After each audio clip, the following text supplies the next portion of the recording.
Assalamualaikum warahmatullahi wabarakatuh. Kami dari kelompok 8 yang kali ini akan mempresentasikan terkait PSAK 3 interim. Baik, sebelum kami membahas lebih lanjut terkait PSAK 3 interim, izinkan saya untuk memperkenalkan anggota kelompok 8. Yang pertama ada Raudatul Jannah, yang kedua ada saya sendiri Hilda Fitriani, dan yang ketiga ada Fitri Diani, yang keempat ada Mikael Valderian Barnix.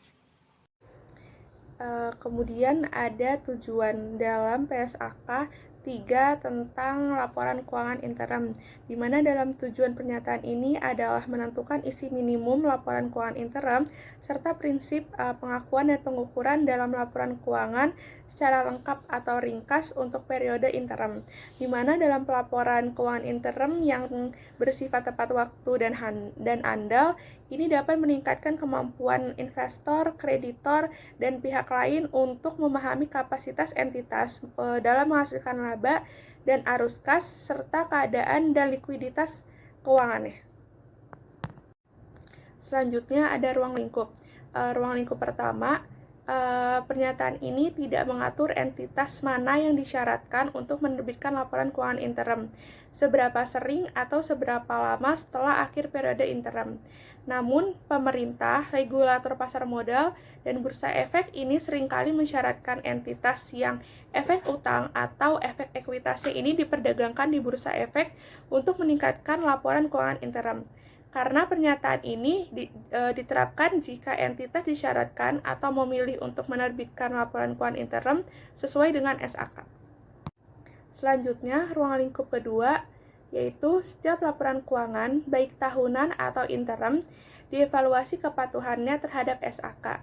Namun kenyataannya, entitas mungkin tidak menyediakan laporan keuangan interim selama tahun buku tertentu, atau menyediakan laporan keuangan interim tidak sesuai dengan pernyataan ini, karena laporan keuangan tahunan tidak sesuai dengan SAK jika memang laporan keuangan tahunan tersebut mematuhi SAK. Selanjutnya, ruang lingkup yang ketiga, yaitu jika laporan keuangan interim dideskripsikan sesuai dengan SAK, maka laporan keuangan interim harus sesuai dengan keseluruhan persyaratan dalam pernyataan tersebut. Karena menurut paragraf 19 mensyaratkan pengungkapan tersebut atas hal-hal yang sudah dijelaskan sebelumnya. Selanjutnya ada definisi. Definisi dari laporan keuangan interim merupakan laporan keuangan yang berisi laporan keuangan lengkap atau seperti yang dideskripsikan dalam PSAK 1 yang berbicara mengenai penyajian laporan keuangan atau laporan keuangan ringkas seperti yang dideskripsikan di pernyataan tersebut. Karena untuk suatu periode interim. Periode interim itu apa sih? Periode interim itu adalah suatu periode pelaporan keuangan yang lebih pendek dari 1 tahun buku penuh. Selanjutnya ada isi laporan keuangan interim. Pada pos 5, PSAK 1 membahas mengenai penyajian laporan keuangan yang menetapkan laporan keuangan lengkap itu meliputi sebagai berikut. Yang pertama ada laporan posisi keuangan pada akhir periode, yang kedua ada laporan laba rugi dan penghasilan komprehensif lain selama periode, yang ketiga ada laporan perubahan ekuitas selama periode, yang keempat ada laporan arus kas selama periode, yang kelima ada catatan atas laporan keuangan di mana ini berisikan tentang kebijakan akuntansi yang signifikan dan informasi penjelasan lain.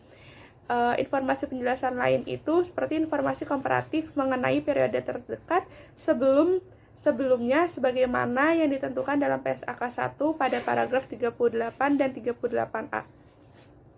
Kemudian yang terakhir, mengenai laporan posisi keuangan pada awal periode terdekat sebelumnya ketika entitas tersebut menerapkan suatu kebijakan akuntansi secara retrospektif atau membuat perjanjian kembali pada pos-pos laporan keuangan, atau ketika entitas merefleksikan pos-pos dalam laporan keuntungannya sesuai dengan PSAK 1 pada paragraf 40A sampai 40D.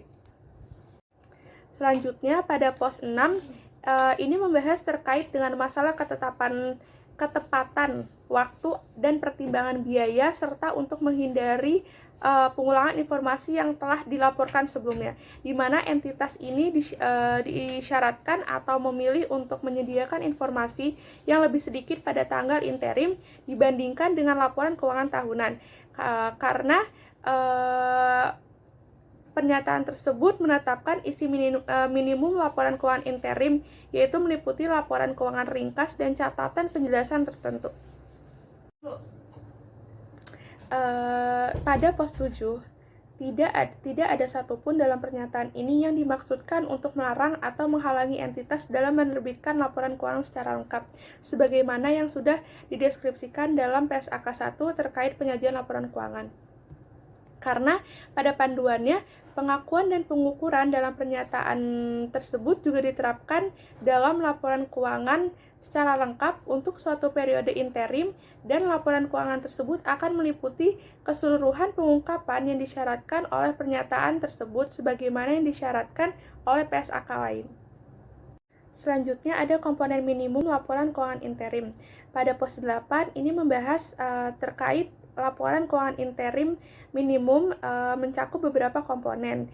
Yang pertama ada laporan posisi keuangan ringkas, yang kedua laporan laba rugi dan penghasilan komprehensif lain ringkas baik digabung maupun dipisah, yang ketiga laporan perubahan ekuitas ringkas, yang keempat laporan arus kas ringkas, dan yang terakhir catatan penjelasan tertentu. Selanjutnya ada pos 8A, yaitu membahas terkait jika entitas menyajikan pos-pos laba rugi dalam laporan laba rugi yang terpisah seperti PSAK 1 pada paragraf 10A, maka entitas menyajikan informasi interim ringkas dari laporan laba rugi yang terpisah. Selanjutnya ada format dan isi laporan keuangan interim. Pada pos 9, jika entitas menerbitkan laporan keuangan lengkap dalam laporan keuangan interimnya, maka format dan isi laporan keuangan interim tersebut harus sesuai dengan persyaratan PSAK 1, yaitu yang membahas mengenai penyajian laporan keuangan.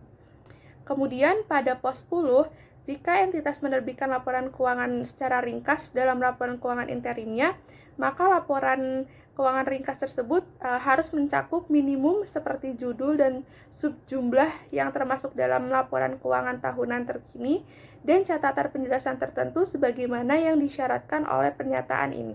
Kemudian pada pos 11, dalam laporan keuangan yang menyajikan komponen laba rugi untuk periode interim, entitas menyajikan laba per saham dasar dan ilusian untuk periode interim tersebut jika entitas termasuk dalam lingkup PSAK 56 yang membahas mengenai laba per saham.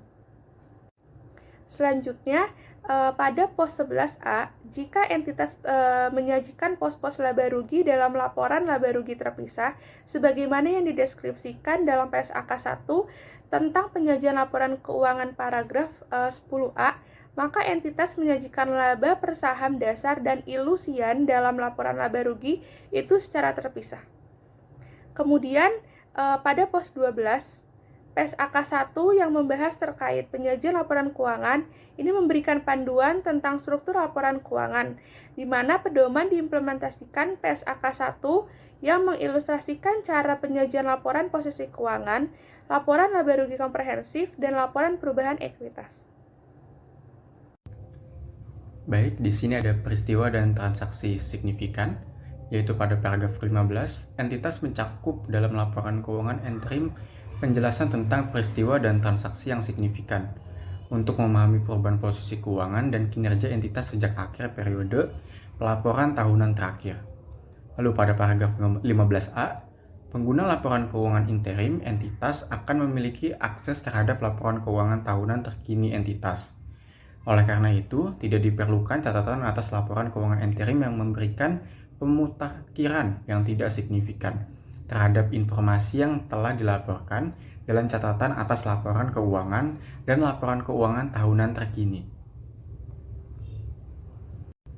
Lalu pada paragraf 15B, ada daftar peristiwa dan transaksi yang perlu diungkapkan jika signifikan. Daftar ini tidak terbatas pada A. Penurunan nilai persediaan menjadi nilai realisasi neto dan pembalikan penurunan tersebut. B. Pengakuan rugi penurunan nilai atas aset keuangan, aset tetap, aset tak berwujud, atau aset lain, dan pembalikan rugi penurunan mulai tersebut. Lalu pada bagian C ada pembalikan provisi biaya restrukturisasi. Lalu pada D, kursi dan pelepasan aset tetap. Lalu pada bagian E, komitmen pembelian aset tetap. F, penyelesaian litigasi. G, koreksi kesalahan periode sebelumnya. H, perubahan keadaan bisnis atau ekonomi yang mempengaruhi nilai wajar dari aset keuangan. Dan liabilitas keuangan entitas, baik aset atau liabilitas diakui sebagai nilai wajar atau biaya perolehan diamortisasi. Lalu pada bagian yang terakhir yaitu I, setiap prestasi atau pelanggaran perjanjian pinjaman yang belum diatasi pada atau sebelum akhir periode pelaporan. Lalu yang berikutnya itu ada poin J, transaksi pihak berelasi. Lalu poin K, pengalihan antar tingkat hierarki nilai wajar yang digunakan dalam pengukuran nilai wajar instrumen keuangan. Lalu ada poin I, perubahan klasifikasi set keuangan akibat perubahan dalam tujuan atau penggunaan aset tersebut. Dan poin M yang terakhir, perubahan liabilitas kontingensi atau aset kontingensi. Lalu ada paragraf 15C, SAK memberikan panduan mengenai persyaratan pengungkapan untuk pos-pos yang tercantum dalam paragraf 15B. Ketika suatu peristiwa atau transaksi adalah signifikan untuk pemahaman atas perubahan posisi keuangan atau kinerja suatu entitas sejak periode pelaporan tahunan terakhir, laporan keuangan interim harus memberikan penjelasan dan pemutakhiran informasi yang relevan, termasuk dalam laporan keuangan dari periode pelaporan tahunan terakhir. Lalu kita masuk ke pengungkapan lain pada paragraf 6A, sebagai tambahan atas pengungkapan peristiwa dan transaksi yang signifikan sesuai dengan paragraf 15-15C, entitas mengikut sertakan informasi berikut dalam catatan atas laporan keuangan interim. Jika tidak diungkapkan atau di bagian manapun dalam laporan keuangan interim, informasi tersebut umumnya dilaporkan secara kumulatif dari awal tahun buku sampai tanggal pelaporan. Lalu pada poin yang A, pernyataan bahwa kebijakan akuntansi dan metode perhitungan yang sama digunakan dalam laporan keuangan interim sebagaimana digunakan dalam laporan keuangan tahunan terkini, atau jika kebijakan atau metode tersebut telah diubah, penjelasan tentang sifat dan dampak perubahan tersebut. Lalu pada poin B, penjelasan tentang sifat musiman dan siklusan operasi interim. C, sifat dan jumlah pos-pos yang mempengaruhi aset, liabilitas, ekuitas, penghasilan neto atas arus kas yang tidak biasa dikarenakan sifat, ukuran atau keterjadiannya. Lalu pada poin D, sifat dan jumlah perubahan dalam estimasi jumlah yang dilaporkan pada perubahan periode interim sebelumnya dalam tahun buku berjalan atau perubahan estimasi jumlah yang dilaporkan pada tahun-tahun buku sebelumnya.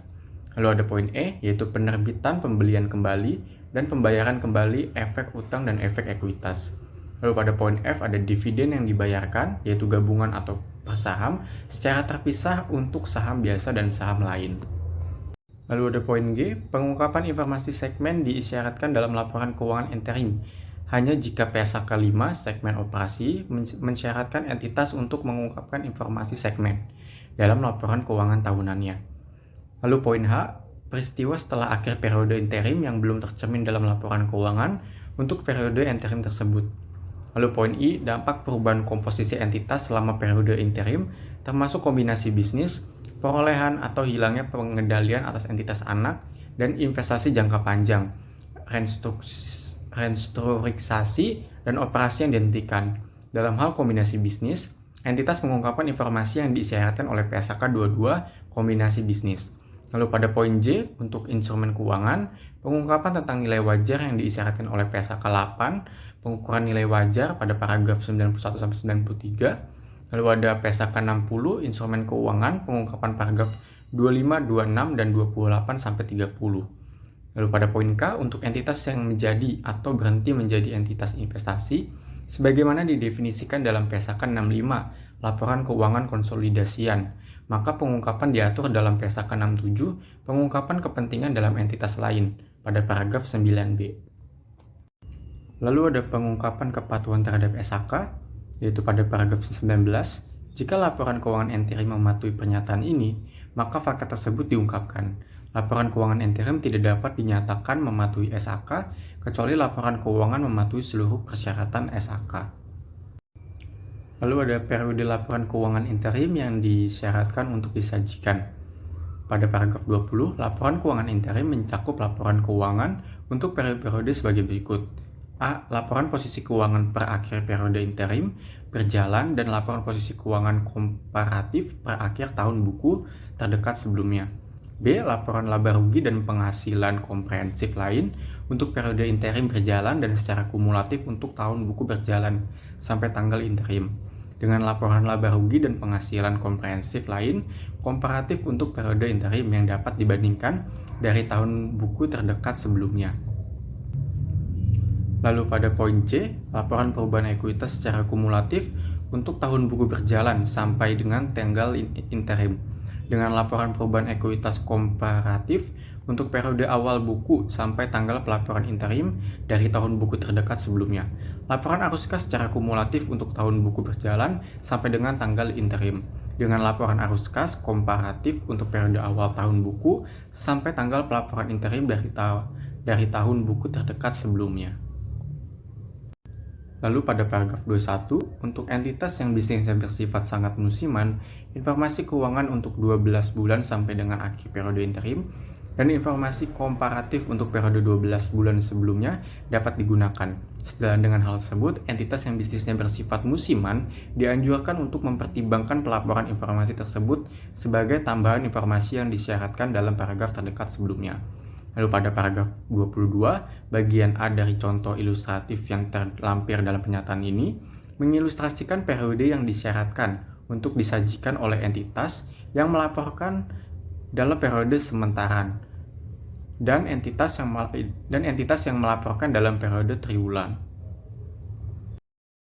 Selanjutnya yaitu materialitas. Di dalam PSAK 3, materialitas ini tercantum pada poin 23 yang menyatakan bahwa dalam memutuskan bagaimana mengakui, mengukur, mengklasifikasi, atau mengungkapkan suatu pos untuk tujuan pelaporan keuangan interim, maka materialitas dinilai terkait dengan data keuangan periode interim. Nah, dalam menilai materialitas itu harus dipahami bahwa ketergantungan pengukuran interim pada estimasi akan lebih tinggi dibandingkan pengukuran data keuangan tahunan. Kemudian dalam PSAK PSAK 1 mengenai penyajian laporan keuangan dan PSAK 25 itu kebijakan akuntansi perubahan estimasi akuntansi dan kesalahan mendefinisikan bahwa satu pos adalah material jika kelalaian untuk mencantumkan atau kesalahan dalam mencatatnya dapat mempengaruhi keputusan ekonomi pengguna laporan keuangan. Selanjutnya dalam poin 25 menyebutkan bahwa meskipun pertimbangan selalu diperlukan dalam menilai materialitas, dalam pernyataan ini keputusan pengakuan dan pengungkapan didasarkan pada data untuk periode interim dengan alasan pemahaman atas angka-angka interim. Selanjutnya dalam PSAK 3 juga mengatur tentang bagaimana cara pengungkapan dalam laporan keuangan tahunan. Dalam poin 26 menyebutkan bahwa jika estimasi atas jumlah yang dilaporkan dalam periode interim itu berubah secara signifikan selama periode interim terakhir dari tahun buku, tetapi laporan keuangan terpisah tidak diterbitkan untuk periode interim terakhir tersebut, tetapi dapur dan jumlah dari perubahan estimasi diungkapkan dalam catatan atas laporan keuangan tahunan untuk tahun buku tersebut. Kemudian ini juga diatur dalam PSAK 25 mengenai kebijakan akuntansi, perubahan estimasi akuntansi, dan kesalahan mensyaratkan pengungkapan sifat dan atau jika praktis jumlah perubahan estimasi yang memiliki dampak material pada periode berjalan maupun diperkirakan memiliki dampak material pada periode selanjutnya. Kemudian dalam paragraf 16A poin D itu mensyaratkan pengungkapan serupa dalam laporan keuangan interim. Selanjutnya mengenai pengakuan dan pengukuran. Dalam PSAK 3 menyatakan bahwa kebijakan akuntansi yang sama dengan laporan keuangan tahunan. Jadi entitas menerapkan kebijakan akuntansi yang sama dalam laporan keuangan interim sebagaimana yang diterapkan dalam laporan keuangan tahunan, kecuali untuk perubahan kebijakan akuntansi yang dilakukan setelah tanggal laporan keuangan tahunan terkini yang akan tercermin dalam laporan keuangan tahunan berikutnya. Hal tersebut dinyatakan dalam poin 18 PSAK 3. Kemudian dalam poin 19 menegaskan bahwa ketentuan bahwa entitas menerapkan kebijakan akuntansi yang sama dalam laporan keuangan interim sebagaimana dalam laporan keuangan tahunannya mungkin dapat dianggap sama dengan mengharuskan pengukuran periode interim dilakukan seolah-olah setiap periode interim berdiri sendiri sebagai suatu periode laporan independen.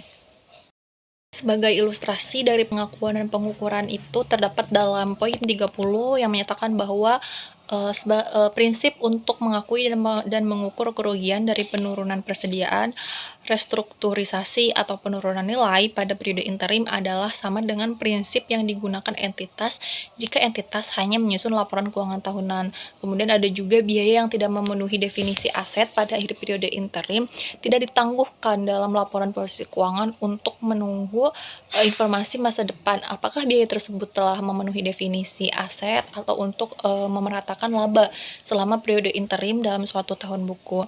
Kemudian ilustrasi lainnya yaitu beban pajak penghasilan diakui pada setiap periode interim berdasarkan pada estimasi terbaik dari rata-rata tertimbang yang diperkirakan tarif pajak yang diperkirakan untuk tahun buku penuh. Pada poin 31 menyatakan bahwa dalam kerangka konseptual pelaporan keuangan atau KKPK, pengakuan merupakan proses pembentukan suatu pos yang memenuhi definisi unsur serta kriteria pengakuan dalam neraca atau laporan laba rugi. Definisi aset, liabilitas, penghasilan, dan beban itu merupakan dasar untuk pengakuan pada akhir periode laporan keuangan tahunan dan interim.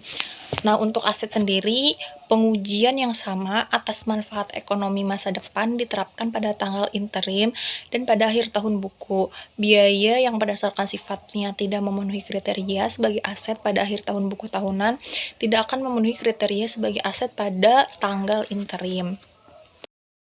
Selanjutnya dalam pengakuan dan pengukuran interim itu harus memperhatikan karakteristik mendasar dari penghasilan atau pendapatan dan beban, yaitu arus masuk dan arus keluar dari aset dan liabilitas yang terkait telah terjadi. Jika arus masuk atau arus keluar tersebut telah terjadi, maka pendapatan dan beban yang terkait diakui. Jika tidak terjadi, maka tidak diakui. Kemudian dalam poin 34 juga menyatakan bagaimana cara mengukur aset, liabilitas, penghasilan, beban, dan arus kas yang dilaporkan dalam laporan keuangan, yaitu dengan hanya melaporkan secara tahunan mampu mempertanggungjawabkan informasi yang akan tersedia sepanjang tahun buku. Dampaknya pengukuran tersebut menggunakan dasar awal tahun buku sampai tanggal pelaporan.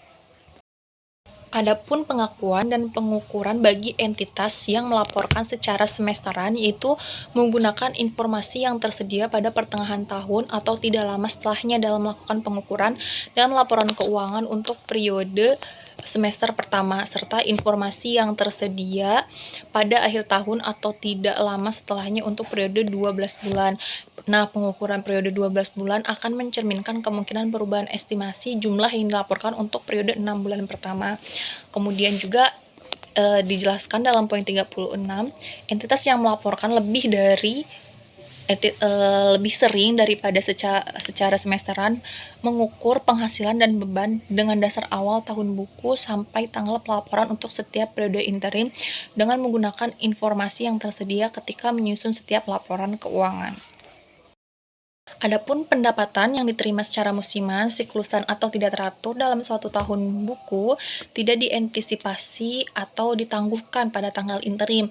Jika antisipasi atau penangguhan tidak akan sesuai pada akhir buku, itu dijelaskan dalam poin 37 PSAK 3. Nah, contohnya itu terdapat dalam poin 38 diantaranya termasuk pendapatan dividen, royalti, dan hibah pemerintah.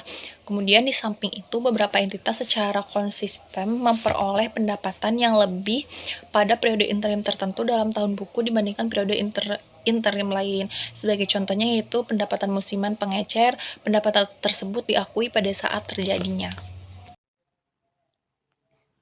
Baik, teman-teman melanjutkan pembahasan sebelumnya yang telah dipaparkan oleh rekan saya mengenai pengakuan dan pengukuran. Di sini saya lanjutkan terkait dengan biaya yang terjadi secara tidak beraturan selama tahun buku. Nah, di sini menurut paragraf 39 itu menyatakan bahwa biaya yang terjadi secara tidak beraturan selama tahun buku itu itu diantisipasi atau ditangguhkan untuk tujuan pelaporan interim jika dan hanya jika hal tersebut itu tepat untuk mengantisipasi atau menangguhkan jenis biaya tersebut pada akhir tahun buku. Kemudian selanjutnya terkait penerapan prinsip pengakuan dan pengukuran pada paragraf 40. Nah, di sini paragraf ini tuh memberikan contoh penerapan prinsip pengakuan dan pengukuran secara umum yang telah dijelaskan pada paragraf 28 sampai dengan 39. Kemudian untuk penggunaan estimasi dalam paragraf 41, nah, penetapan prosedur pengukuran yang digunakan dalam laporan keuangan untuk menjamin bahwa informasi yang dihasilkan itu andal, serta pengungkapan yang sesuai untuk seluruh informasi keuangan material yang relevan untuk memahami posisi atau kinerja keuangan entitas. Kemudian pada paragraf 42 di sini bagian C dari contoh ilustratif yang melengkapi pernyataan ini itu memberikan contoh penggunaan estimasi dalam periode interim. Baik teman-teman, pembahasan selanjutnya yaitu mengenai penyajian kembali periode interim yang telah dilaporkan sebelumnya. Di sini dalam paragraf 43, jadi perubahan kebijakan akuntansi selain yang diatur dalam ketentuan transisi suatu PSAK baru, itu tercermin dengan menyajikan kembali laporan keuangan interim periode-periode sebelumnya dalam tahun buku berjalan dan periode interim komparatif dalam setiap tahun buku sebelumnya yang akan disajikan kembali dalam laporan keuangan tahunan sesuai dengan PSAK 25 yaitu kebijakan akuntansi, perubahan estimasi akuntansi dan kesalahan. Atau juga jika tidak praktis untuk menentukan dampak kumulatif pada awal tahun buku dari penerapan kebijakan akuntansi baru untuk seluruh periode sebelumnya, maka melakukan penyesuaian laporan keuangan periode interim sebelumnya dalam tahun buku berjalan dan periode interim komparatifnya dalam tahun buku sebelumnya untuk menerapkan kebijakan akuntansi baru secara prospektif sejak tanggal praktis paling awal. Selanjutnya dalam paragraf 44, salah satu tujuan prinsip dari paragraf terdekat sebelumnya adalah untuk memastikan bahwa kebijakan akuntansi yang sama itu diterapkan untuk suatu jenis transaksi tertentu selama satu tahun buku secara keseluruhan.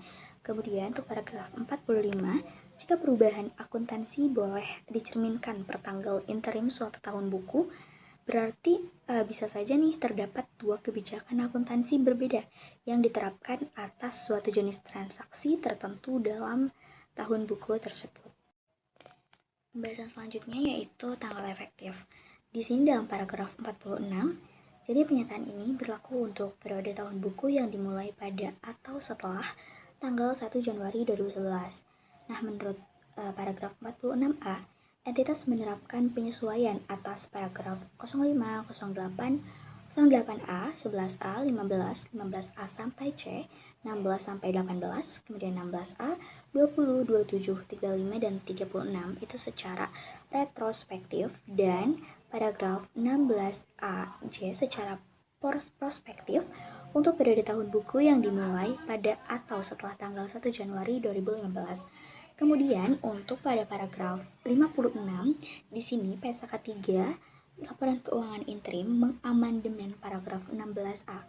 Entitas menerapkan paragraf tersebut secara retrospektif sesuai dengan PSAK 25, kebijakan akuntansi, perubahan estimasi akuntansi, dan kesalahan untuk periode tahun buku yang dimulai pada atau setelah 1 Januari 2017. Nah, jadi penerapan dini itu diperkenankan. Selanjutnya dalam paragraf 57, amandemen PSAK 1 penyajian laporan keuangan tentang prakarsa pengungkapan itu mengamandemen paragraf 05. Nah, entitas menerapkan paragraf tersebut untuk periode tahun buku yang dimulai pada atau setelah tanggal 1 Januari 2017.